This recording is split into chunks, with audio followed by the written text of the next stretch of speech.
എല്ലാവർക്കും നമസ്കാരം. ഇന്ന് നമ്മൾ പരിചയപ്പെടാൻ പോകുന്നത് മമത കാലിയയുടെ വളരെ ഹൃദയസ്പർശിയായ ഒരു കഥയാണ് പരദേശി.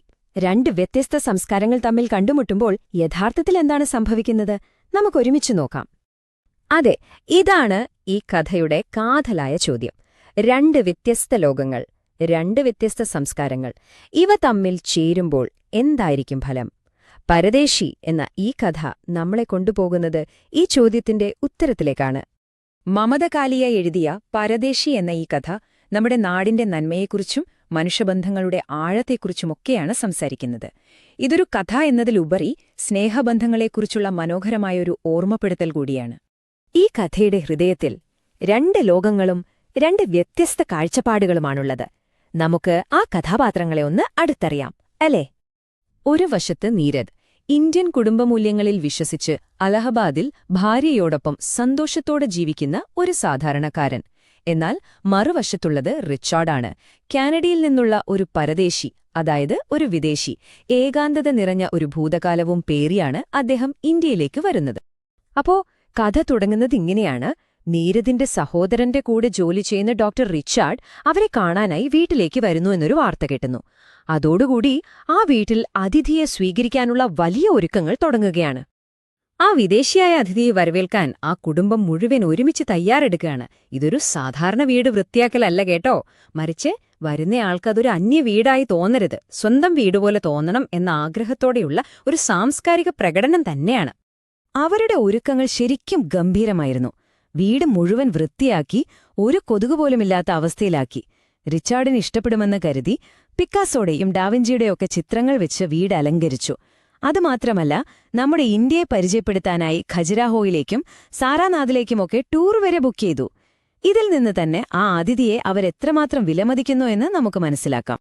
ശരി, ഇതെല്ലാം നീരദിന്റെയും കുടുംബത്തിന്റെയും ഭാഗം. ഇനി നമുക്ക് റിച്ചാർഡിന്റെ ഭാഗത്ത് നിന്നൊന്ന് ചിന്തിച്ചു നോക്കാം.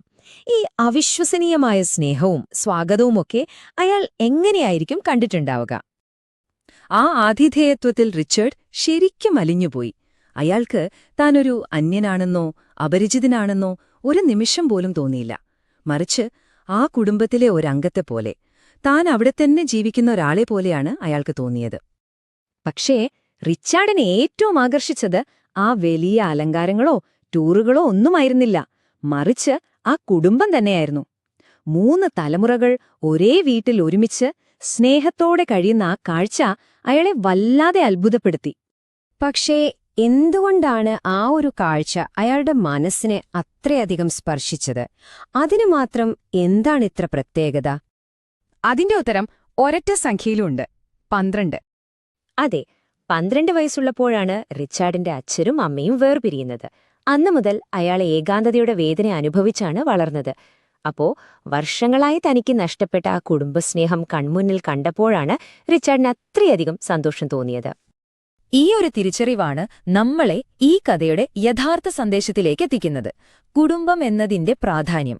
പരദേശി എന്ന വാക്കിന്റെ അർത്ഥം ഒരു വിദേശി അല്ലെങ്കിൽ അപരിചിതൻ എന്നൊക്കെയാണ്.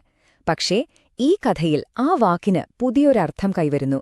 ബന്ധങ്ങളുടെ വില എത്രമാത്രം വലുതാണെന്ന് തിരിച്ചറിയുന്ന ഒരാളായി ആ പരദേശി മാറുകയാണ്.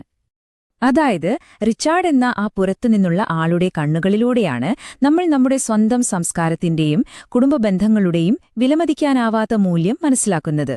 കുടുംബത്തിന്റെ ശക്തിയെക്കുറിച്ച് പറയാൻ ഒരു അപരിചിതന്റെ കാഴ്ചപ്പാട് ഉപയോഗിച്ചത് ശരിക്കും മനോഹരമായി, അല്ലേ?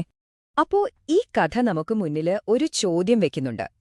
തിരക്കുകൾ നിറഞ്ഞ ഇന്നത്തെ ഈ ലോകത്ത് ഇതുപോലുള്ള കുടുംബബന്ധങ്ങളിൽ നിന്ന് നമുക്കെന്താണ് പഠിക്കാനുള്ളത്? ഇത് നമ്മൾ ഓരോരുത്തരും സ്വയം ചോദിക്കേണ്ട ഒരു ചോദ്യം തന്നെയാണ്.